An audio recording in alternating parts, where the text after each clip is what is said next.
way, so we try to start.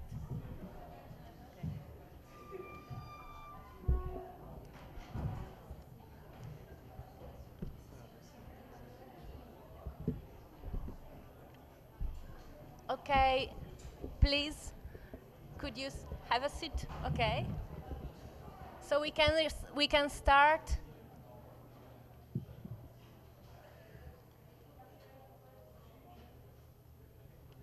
Okay.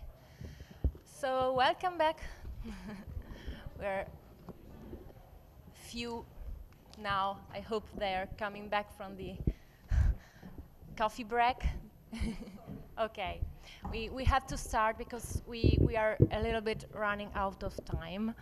So um, I am Silvia De Mozzi. I'm a researcher here at the Department of Education. I am a researcher in pedagogy. Um, I'm very glad to host this session named The Power of Identity and Misleading Stereotypes, because I think that, as it's written here in a quotation, tolerance without dialogue is a euphemism for indifference. I think that this session is an occasion for starting the dialogue between European cultures and the Russian culture. A dialogue construction is necessary drawn for starting to talk about tolerance. We all know that stereotypes and prejudice cannot be beaten without knowledge of each other and without mutual listening. So this session could be a first step to call into question some of those concepts like Russian identity or Russian culture that other way we risk to take for granted in our discourse. So I don't want to use more time, but I have to say a few words to introduce the speakers. The first speech will be by Federico Zannoni, who has a PhD in pedagogy and is a research assistant here at the Department of Education. And I think that we have to say that is also has a very important role in the ALLMEET project, because without Federico and his ability of linking with other countries and our people, and the ALLMEET project wouldn't have been possible. So thank you, Federico, for this. So the speech of Federico, it's an interesting speech to better know Russia and the Russian people, trying to going beyond what are our few notions about Russia. That's like Moscow, St. Petersburg, and Putin. So we try to go beyond all these few notions. Federico will speak about portraits of Russia in Western collective imagery. So I give you the word.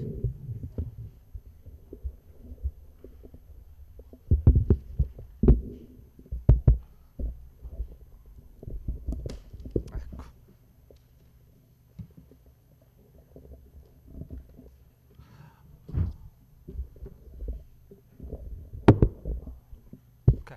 Good morning. I want to start my presentation showing you a photo.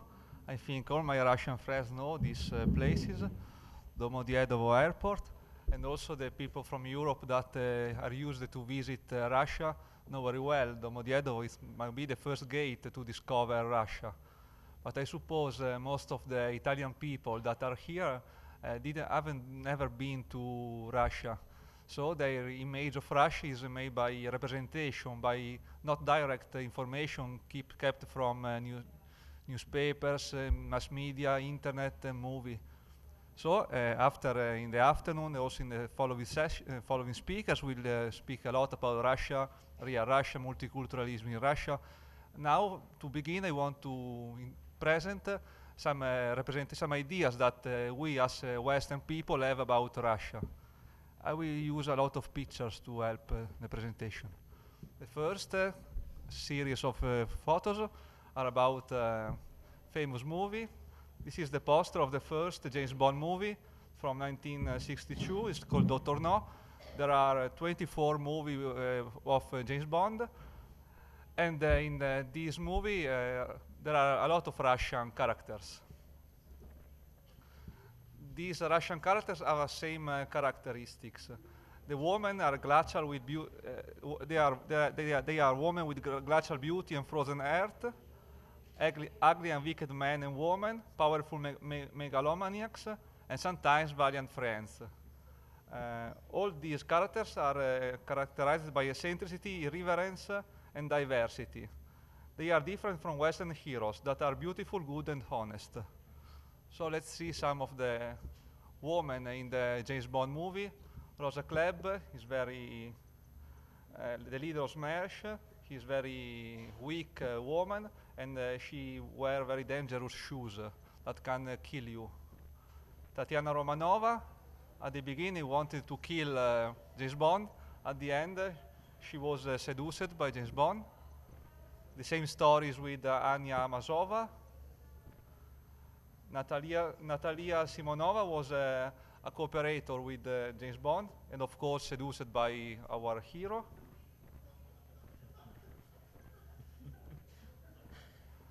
Ksenia Onatop was a cruel assassin, and at the end, James Bond killed her. So different destiny for her.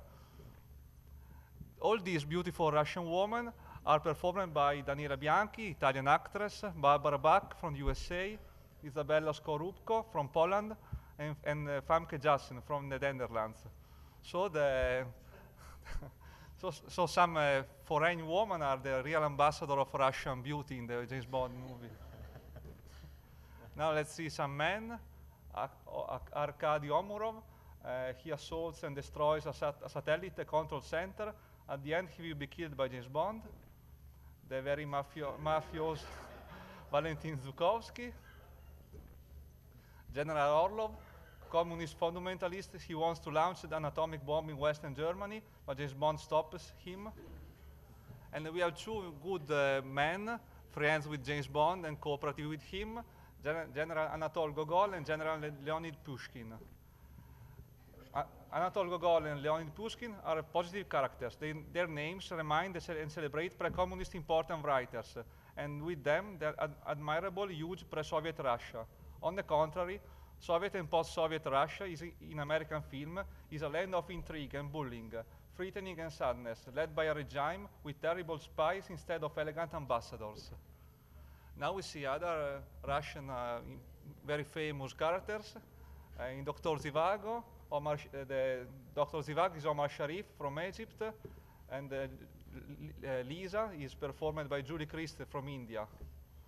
Greta Garbo was Ninochka and Anna Karenina. Robin Williams was the main character of Moscow on the Hudson, and of course he is American. This is a very important character. He's Ivan Drago. He was the worst enemy of Rocky Balboa, and he's performed by the Swedish actor Dolph Lundgren. Ivan Drago has all the features that the American propaganda attributed to the Russian enemy during the Cold War. He's glacial in the look, he has lack of feelings, he's inexpressive, strong and cruel. He speaks with an English-Russian, and in Italian version, Italian-Russian, inflection that is absolutely unreal, but it has a big influence on the stereotypes linked to the Russian language. When I was a child, to play the Russian language, the children used to say, "It is Piezzo in due," like the movie character. But of course, at the end, the Italo-American Rocky Balboa defeats Ivan Drago. Later, we skip into the literature.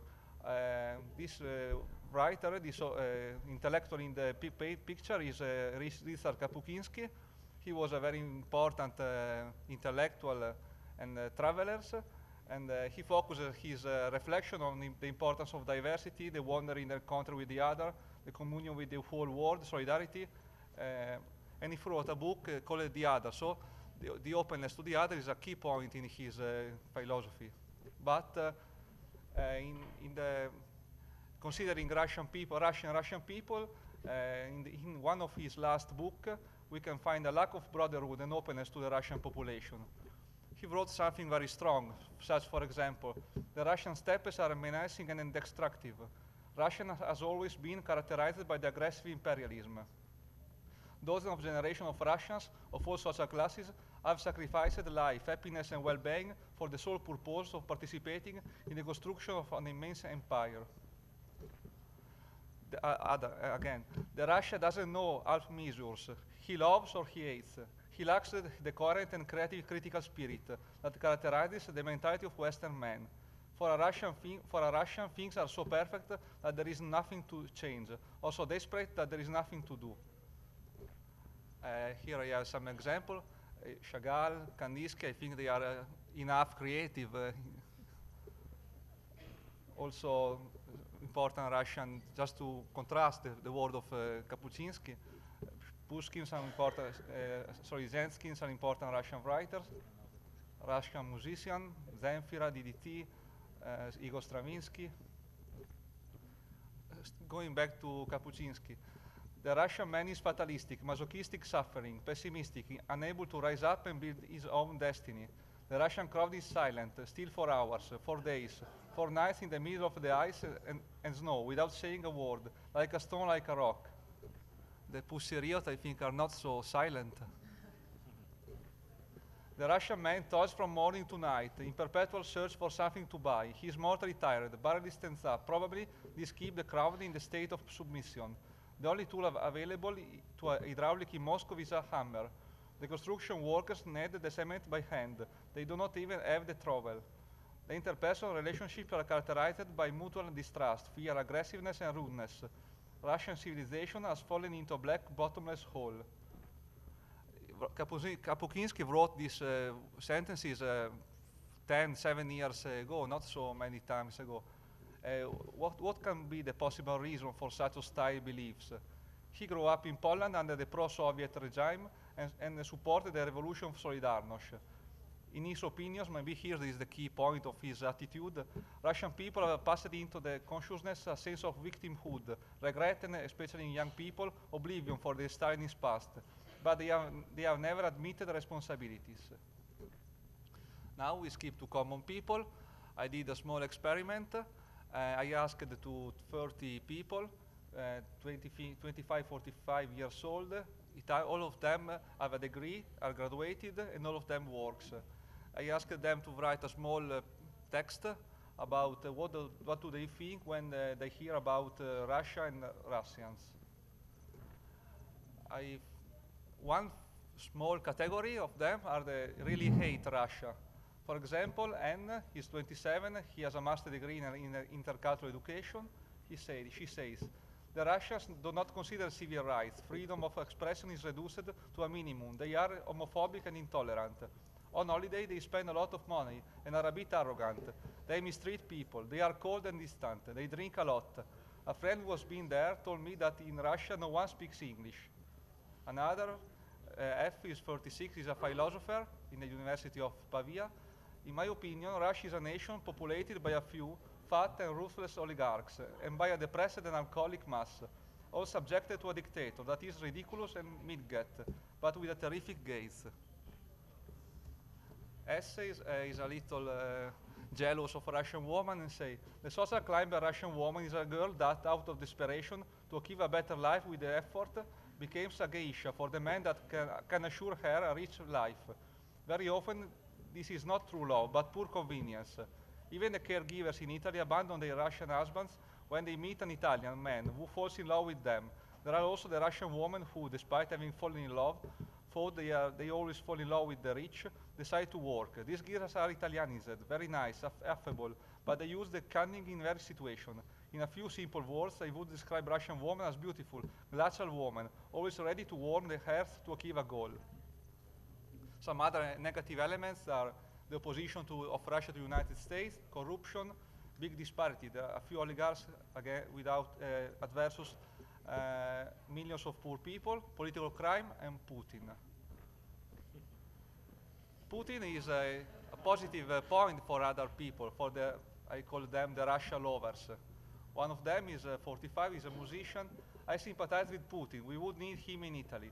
I feel a great inner movement of affection towards the Russians. In my opinion, the sanctions decided by the West are demented, appropriate to this European Union in which I cannot identify. Another man say, I respect very much Russia and the Russians. I consider them a population which much more attached than us to its history and culture, that strongly defends. They do not make compromises with other cultures or religions that consider invasive. Perhaps they still have in the DNA the feeling to be a great nation, as Soviet was, and Putin well represents them with his charisma. They try to defend their identity at least. It will take a Putin in Italy. Now some more moderate representation from the most of the people interviewed. Nobody of them was in Russia, has visited Russia, and nobody has a deep relation with Russian people, so they don't have direct experience. Most of them admit to be ignorant and feel disoriented. Their opinions and ideas are developed from the information learned from television, newspapers, and internet, from some narration in everyday life, from the narration of cultural and artistic products. They develop their vision from Western representation of Russia. About landscapes and cities. This girl is a touristic guy. She says, when I think of Russia, the image in my mind is blurred, distant, unknown, and cold, very cold. When people say Russia, they often say or think Siberia. I imagine endless winters and thick blankets of snow, placed to dampen the vibrant colors, the only two cities that I can remember, Moscow and St. Petersburg, with their cathedrals shaped like onions. Everything else is nothing but an endless wasteland, so extensive as to border the coast of Alaska. Maybe Dr. Zhivago in the movie reflects this description, but the film was filmed in Spain, near Madrid, not in Russia.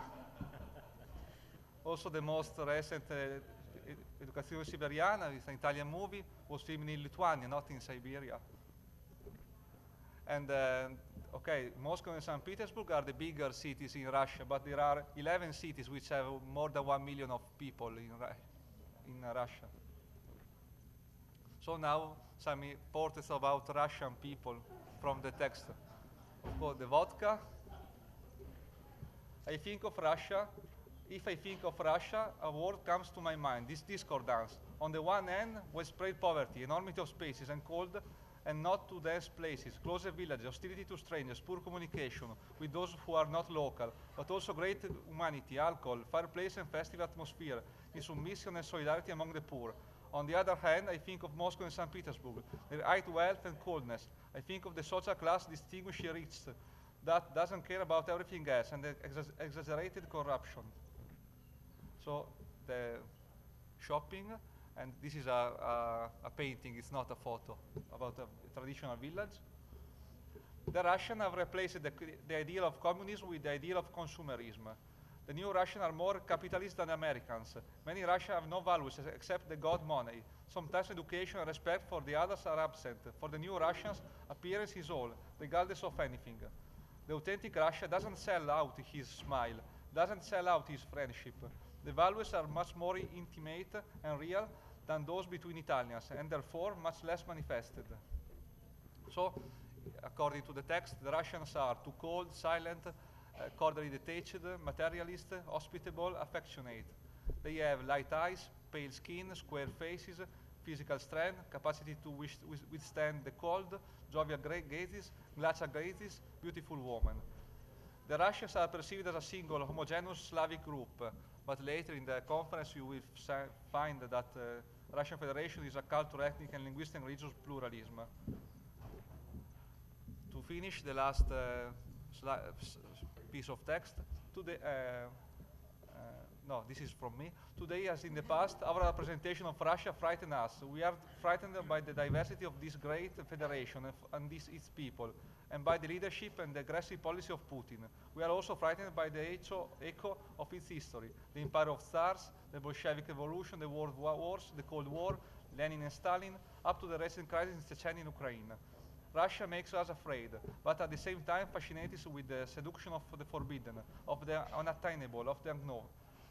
One of the interviewed said, Russia is a war that fascinates and frightens because we have grown up with the fear for Russia. I want to conclude giving you a couple of theoretical notes. You can link them with what I have just presented. One is about stereotypes, about Mazzar, Italian psychologist. She says, the stereotypes is a simplified and rigid vision of a particular human group. More the fetus of a national group seem distant from our own, the more we use the stereotype and refuse to reconsider. Now these sentences are from Said, he wrote Orientalism. The East is one of the most recurrent and rooted symbols of the different. By contrast, it has helped to define the image, the idea, the personality, and experience of the West.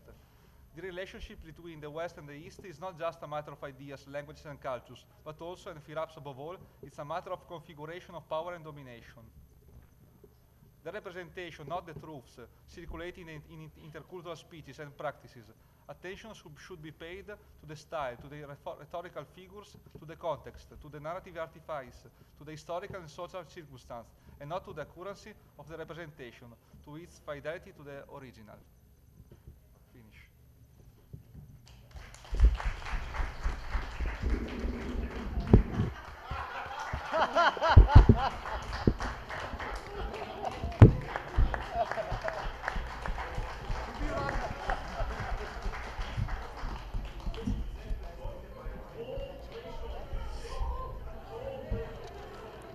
Okay.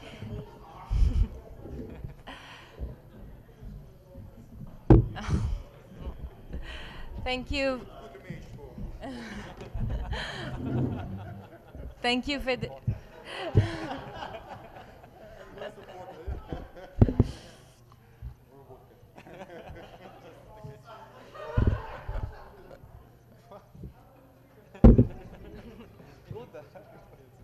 Okay, thank you, Federico, for your presentation. It was very funny, but at the same time, I think it was also thought-provoking because, as we have just seen, I think we have a very long road still in order to really educate to tolerance, starting from this kind of prejudice and stereotypes.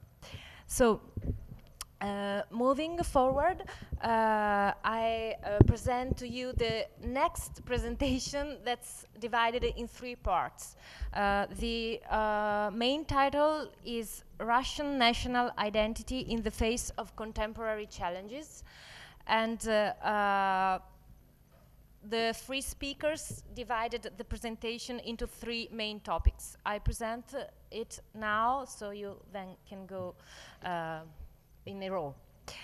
Okay, first of all, we have Oleg Zaznaev, sorry for the pronunciation, who is professor and head of the Department of Political Science of Kazan Federal University, Volga region. Okay, and he will tell us about risk, challenges, and threats to Russia's national identity. The main key question will be what destroys the identity. And then we will give the floor to Vasil Sakaev, who is associate professor and in the Department of Political Science, and he is the dean of the campus in a separated branch in Chelny. And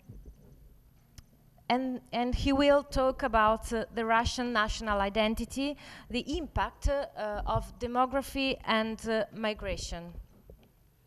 And last but not least, we will give the floor to Eldar Aetinov, okay, who is associate professor at the Department of Political Science, always of Kazan Federal University. And he will talk about Crimea, the identity as a political factor. So, I give you the word, Oleg Zaznaev. Thank you, Sylvia. Good morning. It's not easy to talk after bright presentation of my colleague Federica, but because my presentation is serious, not so funny, but I'll try. First of all, I'd like to thank the University of Bologna and the organizers of this conference for this interesting meeting. And I will speak about risks, challenges, and threats to Russian national identity. And I'd like to ask the main question: what destroys identity?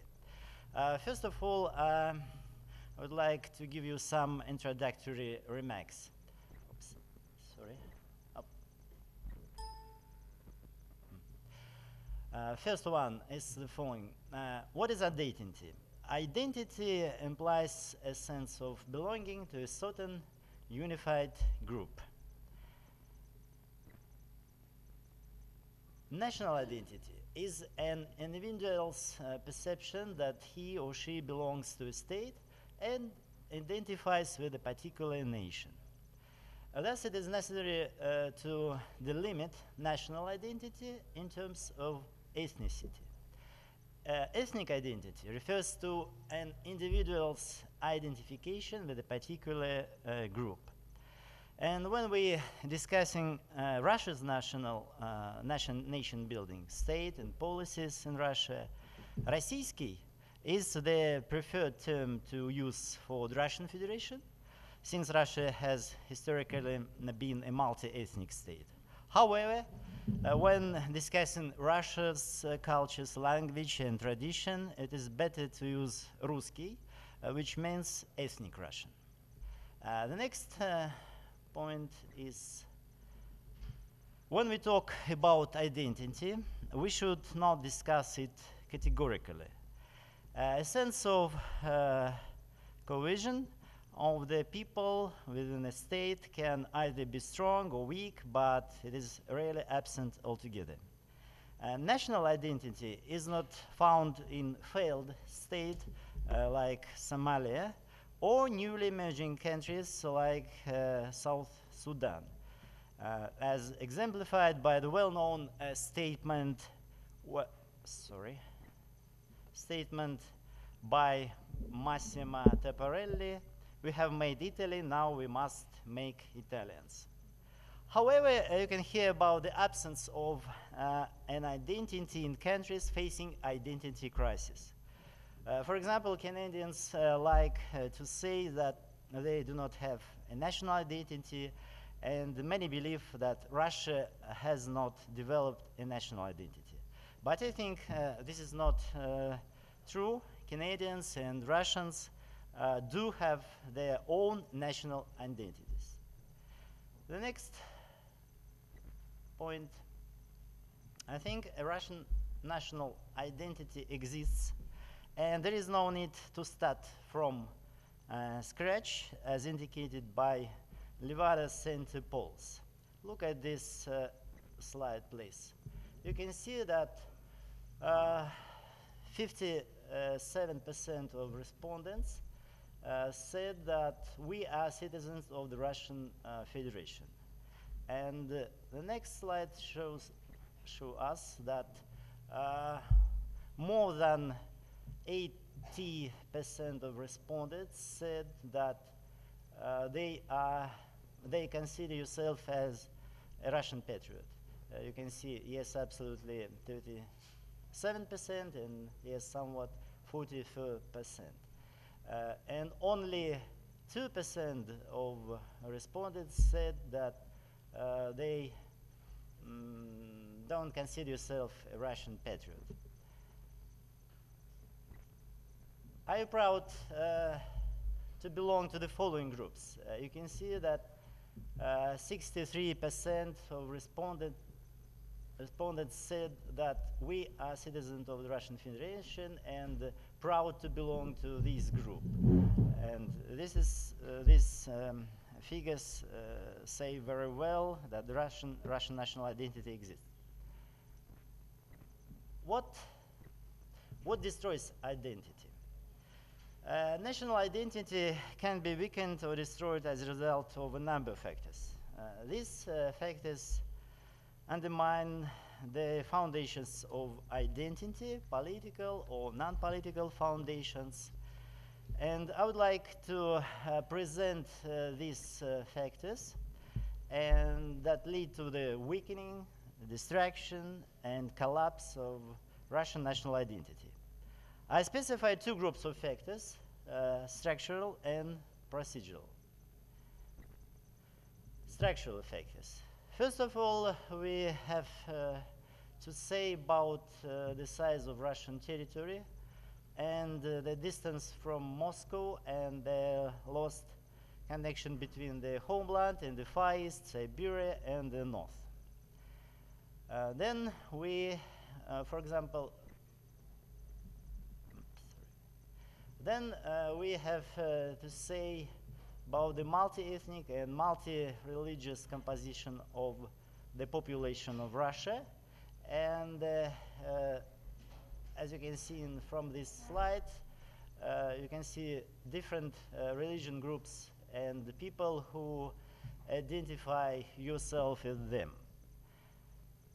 The next factor is regional differences and regional identity. You can see from this slide that 53% of respondents say that they proud to belong to be residents of a region or territory. After, you can see after the position, the citizens of the Russian Federation ethnic group and residents of particular city, men and women. Next factor is the weakness of state institutions, I think very important. Confidence in political institutions contributes to a feeling of connection with the country as indicated by the Levada Center polls. And this is the result of different polls, and you can see the results of questions. On the whole, do you approve or disapprove of the performance of the State Duma of Russian Federation? And it's very interesting that about 2/3 of respondents said that they disapprove of the activities of State Duma of the Russian Federation. And the next question, do you trust the law enforcement agencies, police, prosecutors, or on the contrary, fear them?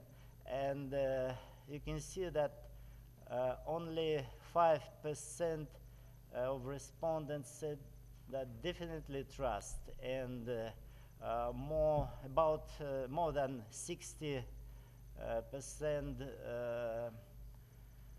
probably fear and probably fear and definitely fear. The polls found that Russian citizens had low confidence in national institutions and high confidence in their leaders, for example, Putin phenomenon. And if there is no authoritative leader, state institutions become weaker. The next group factors are procedural factors. And first of all, I have to say about the influx of migrants into the country, and my colleague Vasily Sakaev will speak about this. Next factor, very important, the increasing of ethnic and religious intolerance and xenophobia in Russia, and results of Levada Center polls show us very interesting. Do you support or not support the following slogans? The first slogan is "Stop feeding the caucus," and it's very interesting that 50, more than 50% of respondents said yes, they support the slogan. The next slogan, "Russia for Russians." About 50% of respondents said yes, answering this question. And the next results, and it's very interesting, okay, very interesting that in Moscow and St. Petersburg, as you can see from this slide, this and this, said that stop feeding the caucus, and in two large Russian countries. The next question. The Russian constitution guarantees the right of citizens to travel and choose their place of residence. However, sometimes the presence of different ethnic groups and cultures in a place can breed conflict. Do you think this problem needs to be addressed in your region?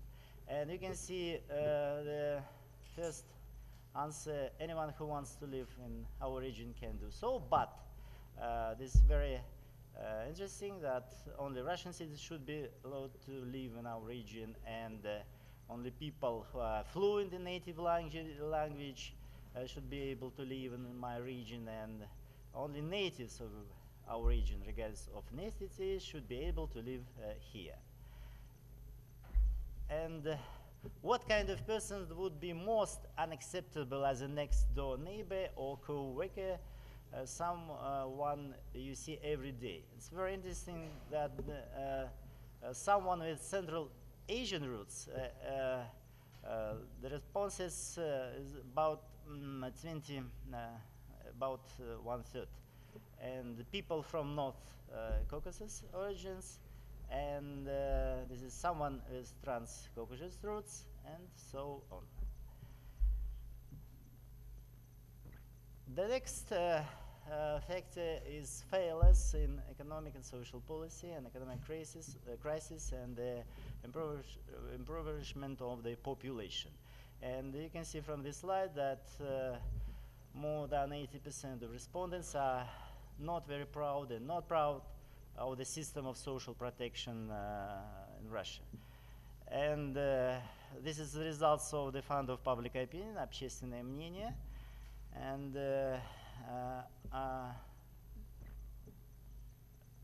next factor, failures in the international arena, which alienate people from the state. Positive results from foreign policies, Crimea joining Russia, can significantly affect the identities of citizens and states. The political slogan "Crimea is ours" is very popular currently, and the results of the Levada Center polls were, you can see on this slide. Do you support Crimea joining Russia? You can see in March this year, definitely yes, more than 50%. And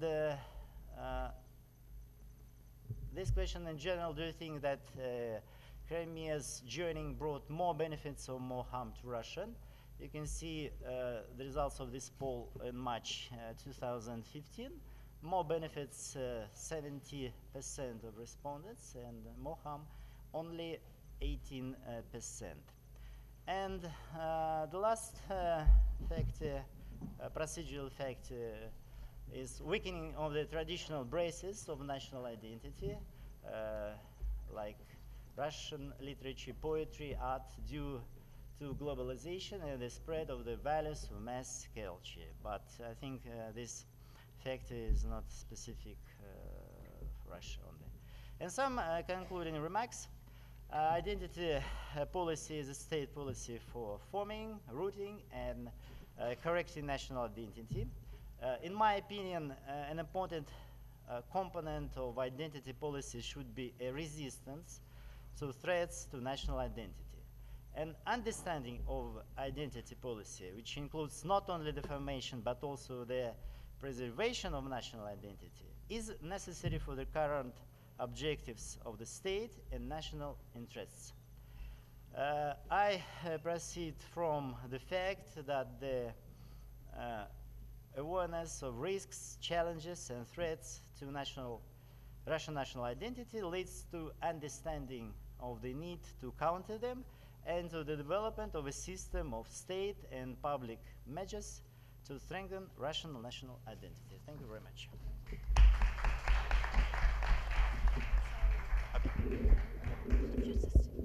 You can change.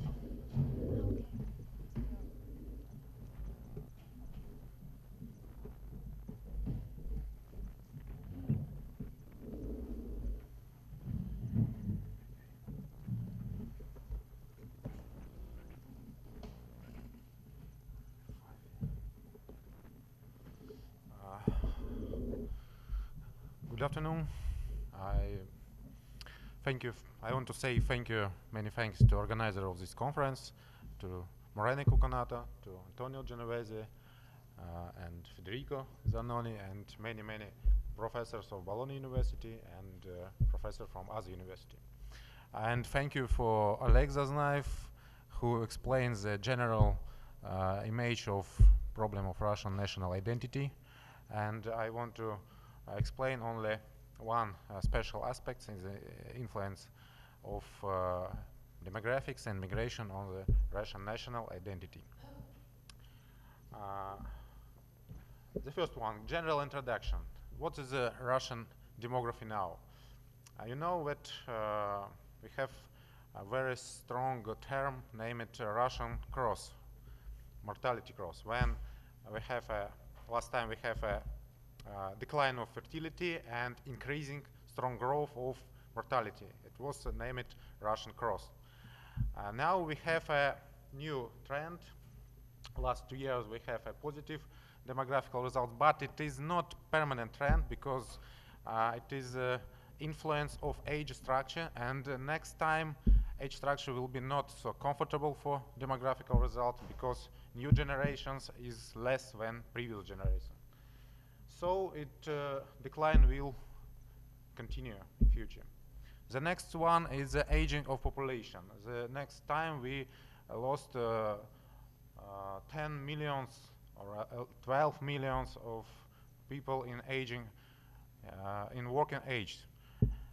It's so much for Russian, yes, it's so much. It's not so much like China, where next time we lost 100 million population in age, working age, but for Russian is big. And it provoked to strong depends with migration. Russia must be an open society, and Russia needs migration. So it's the first idea. How much migrants need for successful development? You can see very different estimates. Current level is from 300,000 and more or less. You can see the demographical forecast of Russian Federation till 2025. All variants provide idea about decline, but from different years. Low variant it is 2019, middle variant 2018, high variant 2021. But decline will be. And the next idea, it is a strong depends with migrants. All variant consider the high level of migration, 2,000, 200,000 or 400,000 and more. It is high level of migration or not. If we compare with USA, US or Great Britain, is the same level.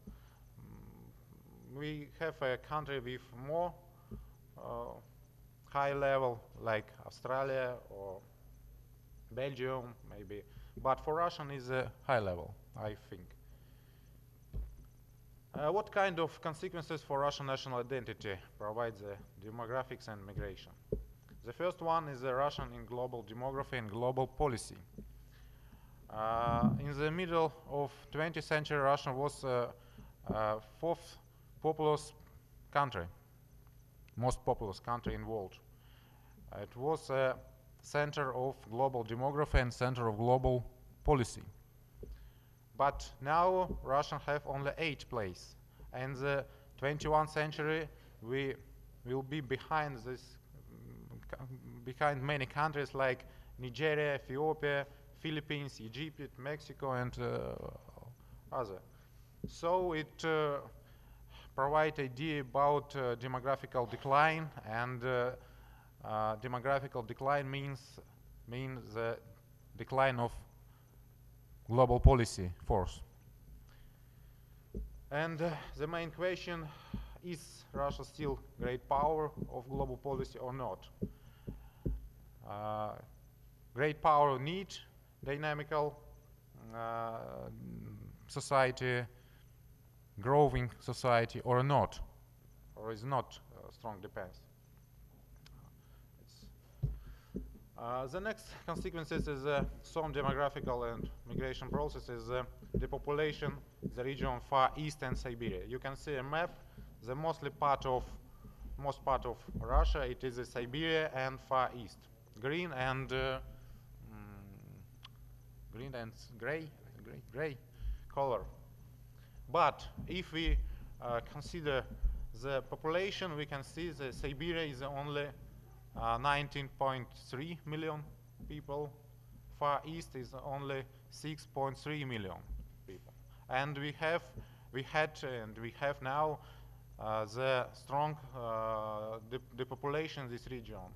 If we compare the result of the population in Russia generally, it is 1.6% during period from 2002 to 2010. In Far East it is 6%, in Siberia is 4%. In generally during last 20 years, Siberia lost 7.5% of population, Far East 19%. It is a big person. Yes, the next is Western Drift. It is a very special Russian process, because last time in 18th century, 19th century, we had Eastern Drift. Our population to move to East, Far East, Siberia, and Alaska, and China, Korea. But now we have opposite process. The population move to eastern part, western part of Russia, to Moscow, to central area, to Kaliningrad, and other. So is provide feats of separation this territory in future. And the conception of state migration policy of Russian Federation to consider these feats and expect to stop the population and Western Drift in future. Okay. What kind of consequences it will have for Russian national identity? You know what is the symbol of Russia? Dual head eagle, double head eagle. It means that Russia not only European country but Asian country at some time. And if we lost eastern territory, we lost one head of Russia national identity. And the second one is the Eurasian doctrine. You know, Eurasian is a very popular doctrine in Russian for Russian political elites. It is idea that we have a special continent, not geographical continent, but political continent, Eurasia. It's the same Russia Empire in last time or Soviet Union last time. But without Asian territory is not possible. So it strong defeats for Russian national identity. The next one is the transformation of ethnic structure. Morena said about ethnic demographical balance. It is very a strong process because we have a strong migration flows from Central Asia country, from Caucasus country, and we have a new groups of new ethnic groups who not origins for Russian, but it's a big community now, big enclaves, and not only generally in Russia, but in special region. For example, Armenians is the second biggest group in Northern Caucasus, for example, and the last year we have demographical results with migration influence, and the main flows from Central Asia country and Caucasian country. So it trend is continuing. The most attractive region is Moscow, St. Petersburg, Moscow, Tyumen, Samara, and Volgograd regions, and Krasnodar, Stavropol territories, Ural, Siberia for Central Asia migrants, and Tatarstan, Bashkortostan for Central Asian migrants too. And the biggest enclaves in this region. The next one, it is the decline, the population of ethnic Russians. Alex said about ethnic Russians as a special category, but it is category is basis for Russian national identity. And when Russian population is decreasing, it is fits for Russian national identity. We lost 4 million of ethnic Russians during last 10 years. And this process will continue in future, unfortunately. And Russian became in 21st century not absolutely majority, but relative majority. And it provides a strong transformation of Russian national identity. Russian became not ethnic Russian country, but Russians as a multicultural country. The isolation of migrants. It is very strong feats because we have new generation of migrants from Central Asia and Caucasian country. As a rule, they have a low skills of Russian language, low educational level, as usually the people from rural areas, but they live now in urban areas, and they provide enclaves. We have a problem of formation of enclaves with own rules, own requirements, own institutional, and if they will be in isolation, it will be big feats for Russian national identity, because it will be big person in future, 20 or 30 person, and if they cannot to be Russian, it will be big problem. Confessional structure. The growth of Muslim population in Russia.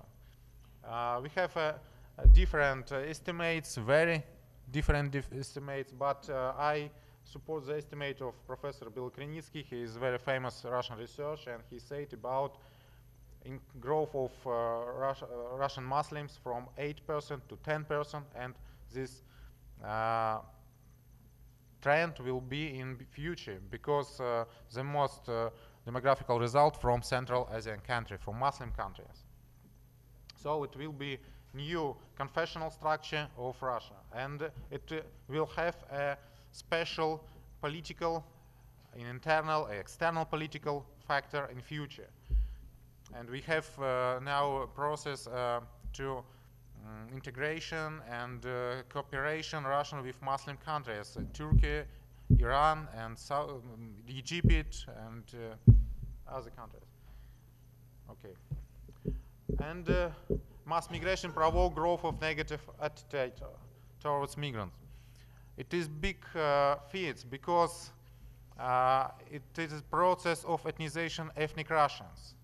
If it will be future, it will destroy the Russian national identity, because Russia in future will be multicultural, and multi-religion, and multi-ethnic, multi-languageal group, country. And if Russians, ethnic Russians, provide idea about Russia for Russians only, it will mean to final of Russian national identity, because minorities cannot to be ethnic Russians.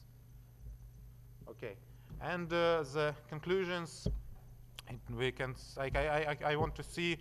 I want to say that it is a big problem, and it is a strong impact of demographics, immigration, on Russian national identity. But we cannot to change this process. Migration and demographics is not depend of government policy, not strong depend. And but we must to understand, rethink, and forecast these consequences. And understanding this, the fees of this problem. Antonio Genovese said about intercultural bridge between community. It is a very important idea for Russia. It's my idea. Thank you very much.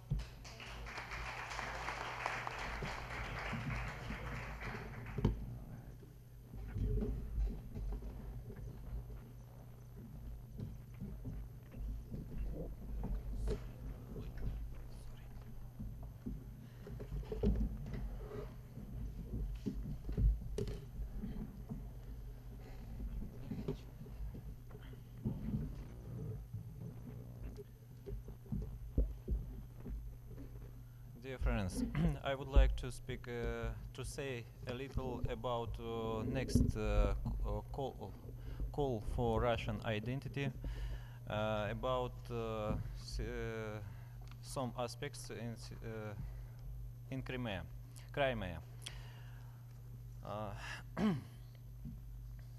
We can now we can see two different groups to approach to the relationship between identity and a state. First approach speaks about priority as a state of a state.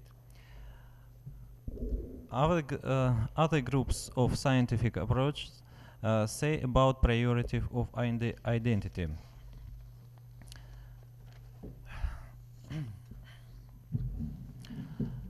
But it's two groups. These two groups are not only two different groups of research approach, but also two types of political praxis, and we can meet it in the modern political and social life. Crimea always had an expressed our identity, which stemmed primarily from the specificity of its ethnical, cultural, political, and geographical situation. Strong regional identity has played and continues to play a role in the political process in Crimea during last time.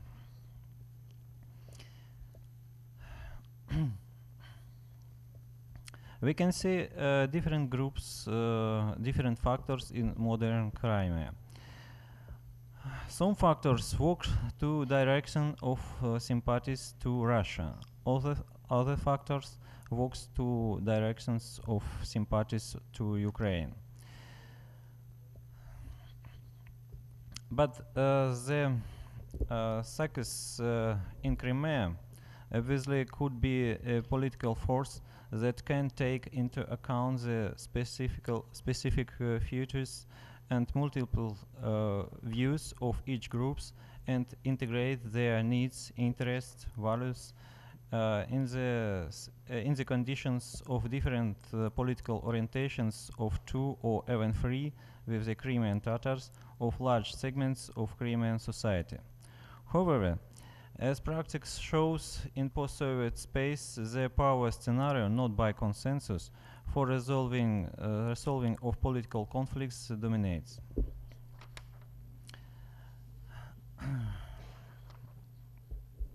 Currently, we can meet different identities in Crimea in different combinations.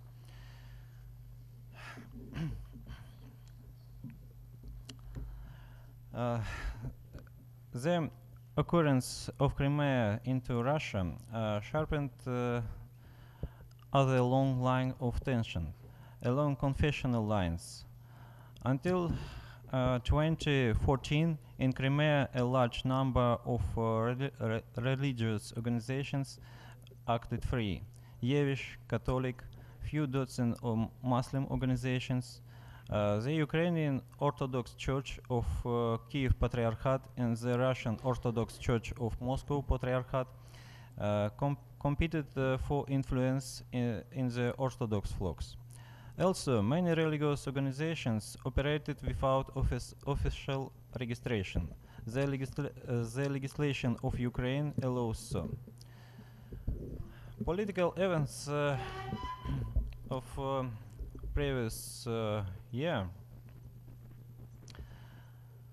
contributed to strengthening the position of Russian Orthodox Church in this peninsula. The media reported that other confessions and their leaders who are not related to the Moscow Patriarchate subjected pressure, ill-treated, and to violence.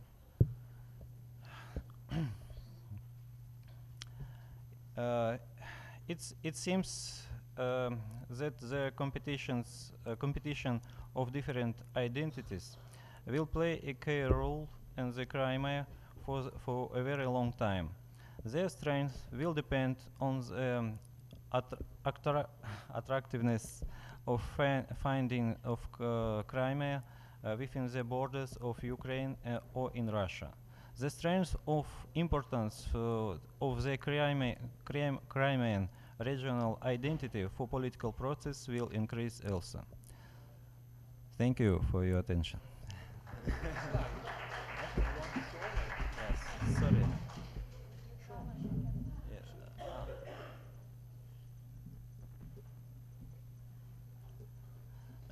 Now I will show some images. Sorry, I no. No, it's it's late. How? Wait, stop.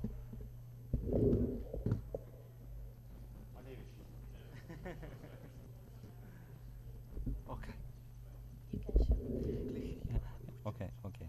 Here you can see pro-Russian inhabitants of Crimea on the celebratory meeting in 2014. Yes, okay. The slogan "Thanks for our Crimea" on the background of Russian flag colors in Crimea. The Crimean Tatar men with the slogan "Crimea is Ukraine" in Ukrainian language on the Ukrainian flag.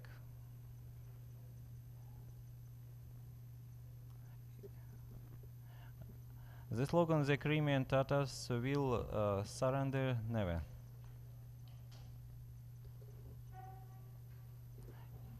Here is symbol of Crimean Tatars. Soviet symbol among Russian flags in Crimea. Here is Soviet symbol.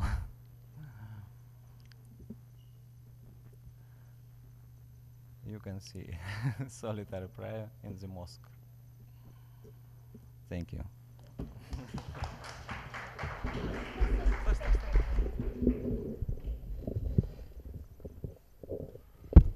Okay, so we can thank our speakers for this interesting presentation that gave, of course, to us important elements to better understand Russian cultures and Russian people. And of course, we can say that the complexity of this country and of Russian people can't be reduced only to those starting categories we have seen with the Federico presentation. Okay, we don't have time to the discussion because we have time for lunch. So, which time do you have to meet again? At 2 o'clock. So, okay, and the lunch. Okay. Thank you very much. Thank you for our speaker.